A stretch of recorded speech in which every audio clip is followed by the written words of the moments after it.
खुश आमदीद। आइए सुनते हैं आज की कहानी। सारा मुतवस्सित घराने से ताल्लुक़ रखती थी। उसका बाप क्लर्क था और ये 8 बहन भाई थे। इतने बड़े कुंबे के लिए एक क्लर्क की तनख्वाह नाकाफी थी। इसके घर माली परेशानी रहती थी, जिसका असर सब बच्चों पर पड़ता था, लेकिन सारा पर सबसे ज्यादा था क्योंकि वो समझदार और हसास ज्यादा थी। ज़ेबा, सारा और मैं बचपन की सहेलियां थीं। मैं और ज़ेबा खुशहाल घराने से थीं। हमने कॉलेज में दाखिला लिया तो वालिदैन को हमारी शादी की फिक्र लाहिक हो गई। सबसे पहले ज़ेबा की शादी हुई। मैंने ग्रेजुएशन मुकम्मल किया तब मेरी शादी हुई। मेरी शादी अपने कजिन से हुई। शौहर डॉक्टर थे, लिहाजा जिंदगी आराम से बिसर होने लगी। सारा की बारी सबसे आखिर में आई। चूंकि वो एक मामूली क्लर्क की बेटी थी, लिहाजा किसी ऊंचे घराने में इसकी शादी होना एक ख्वाब जैसी बात थी। इसकी शादी एक मसला ही बनी रही क्योंकि ये 8 बहनें थीं और 2 सबसे बड़ी थी। इसके वालिदैन जहेज भी नहीं दे सकते थे, लेकिन सारा चाहती थी कि इसकी शादी हमारी तरह अमीर घराने में हो। इसकी माँ बेटी के हर रिश्ते को रद्द कर देने की वजह से बहुत परेशान रहती। वो इसे समझाती कि बेटी, ज्यादा की हवस अच्छी नहीं, मगर उन बातों का सारा पर कोई असर ना होता था। खुदा की करनी के बिलाखिर सारा के लिए एक अमीर घराने का रिश्ता आ ही गया, लेकिन इस शख्स की उम्र 55 साल थी। 2 जवान बेटे थे जो बैरून मुल्क तालीम हासिल कर रहे थे। बाप से भी बड़ी उम्र के आदमी से सारा शादी पर राजी न हुई और ये रिश्ता भी रद्द कर दिया गया। इसी तरह 4 साल मजीद गुजर गए। बिलाखिर समझा बुझाकर वालिदैन ने इसे इसके हम उम्र कजिन के साथ शादी करने पर राजी कर ही लिया। ये उनका अपना सगा भतीजा सफदर था, ग्रेजुएट था, अच्छी शक्ल के साथ मेहनती था और सारा के वालिद के महकमे में उनके साथ क्लर्क था। इस शादी की सारा को जरा भी खुशी नहीं थी। कार थी और ना नौकर चाकर, बस सफदर की मुख्तसर सी तनख्वाह में गुजर बसर करना थी। उसने हम सहेलियों को भी शादी में ना बुलाया। बहरहाल मोहब्बत की कदर उसके दिल में थी। जल्द ही इसने सफदर को मामूली तनख्वाह और तमाम कम मांगियों समेत कबूल कर लिया और खुश रहने लगी। अलबत्ता शौहर को ये जरूर कहती थी कि सफदर, तुमको इतना तो कमाना पड़ेगा कि हम अपना एक अच्छा सा घर बना सकें। सफदर तो था ही मेहनती नौजवान। वो गलत काम करने से बहुत घबराता था और कनात पसंद था। सब कुछ बीवी के लिए बनाना चाहता था, अपने लिए कुछ नहीं खरीदता था। बहरहाल 5 साल सुकून से गुजर गए। इस दौरान उन्होंने बचत करके एक प्लाट खरीद लिया कि जब खुदा इस्तेताअत देगा तो इस पर अपना घर बना लेंगे। एक रोज सफदर के ऑफिसर ने इसको बुलाकर कहा कि मेरे इकलौते बेटे की शादी है, मैंने सारे स्टाफ को मदऊ किया है, तुम्हें भी माँ अहलो अयाल मेरी खुशी में शरीक होना है। उसने कार्ड घर आकर बीवी के हाथ में थमाया और कहा, बास ने मुझे बहुत इसरार से शादी में बुलाया है, हमने इस तकरीब में जरूर शरीक होना है। सारा ने खुशी खुशी कार्ड ले लिया, लिफाफे से निकाल कर पढ़ा और फिर मुंह बनाकर एक तरफ डाल दिया। इसकी शक्ल पर 12 बज रहे थे।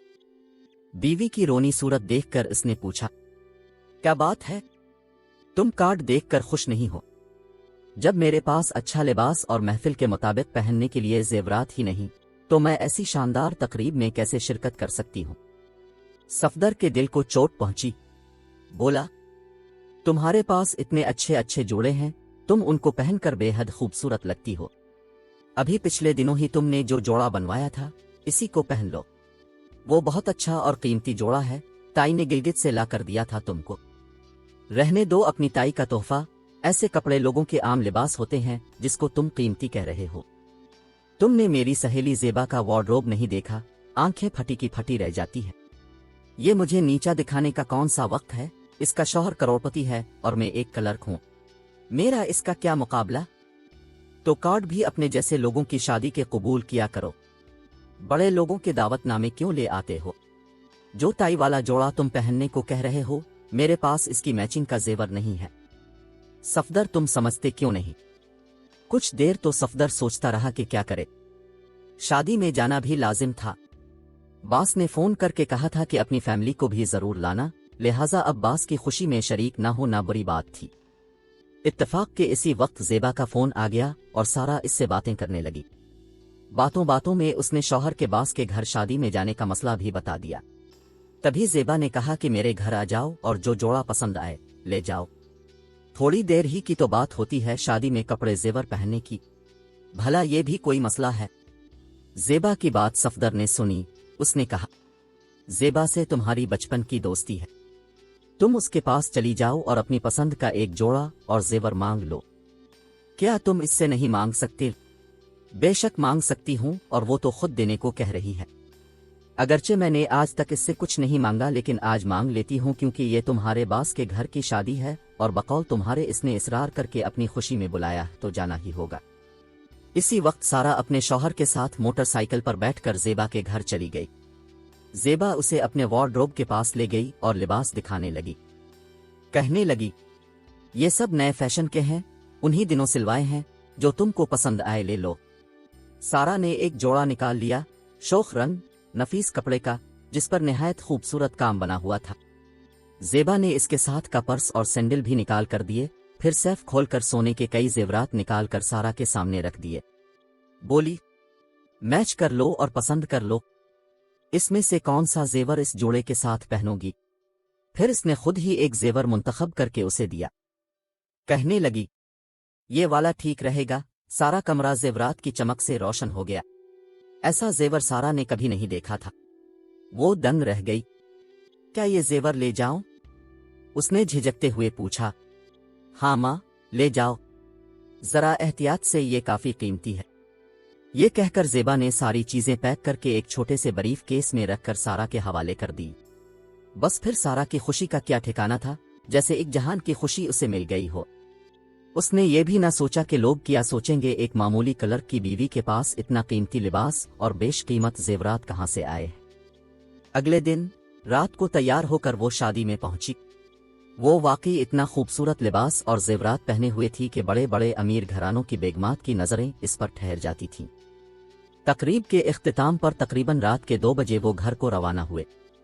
सफदर खौफजदा था कि घर का फासला मोटरसाइकिल पर तय करना है और बीवी ने पराए जेवरात पहन रखे हैं।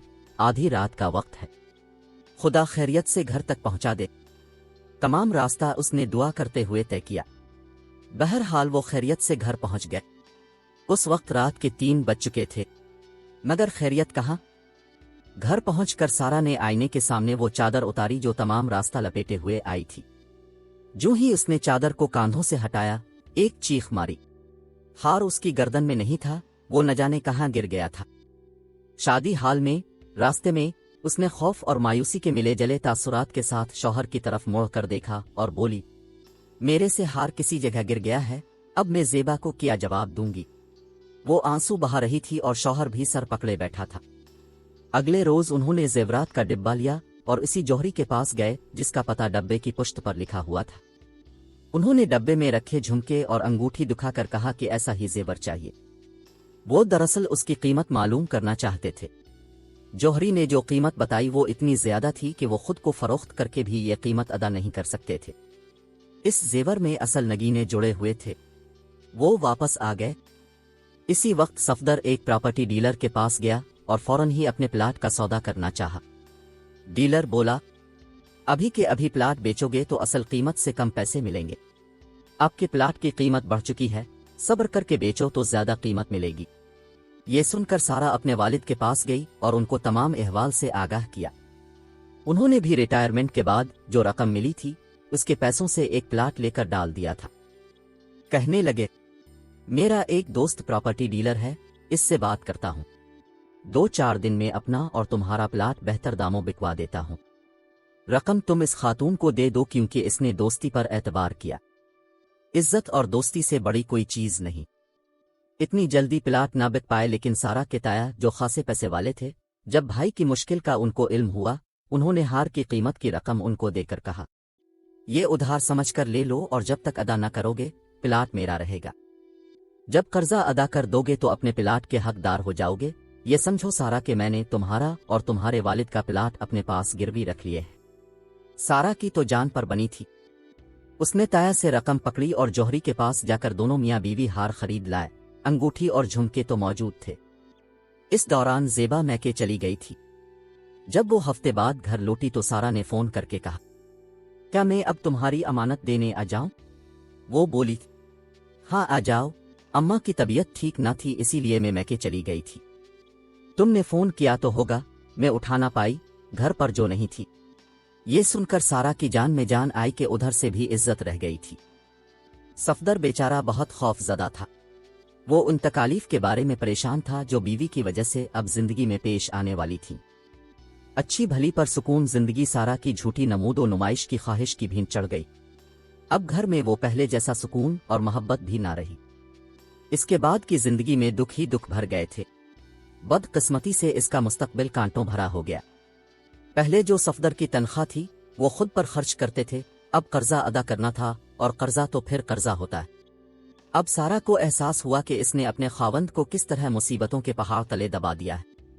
सफदर के वालिद ने अपना घर किराए पर उठा दिया और खुद ये सब एक कच्ची आबादी के छोटे से मकान में किराए पर रहने लगे, जहां ना गैस की सहूलत थी और ना पानी की। कच्ची आबादी में गंदे पानी के जोहड़ और मच्छरों की बहुतात थी।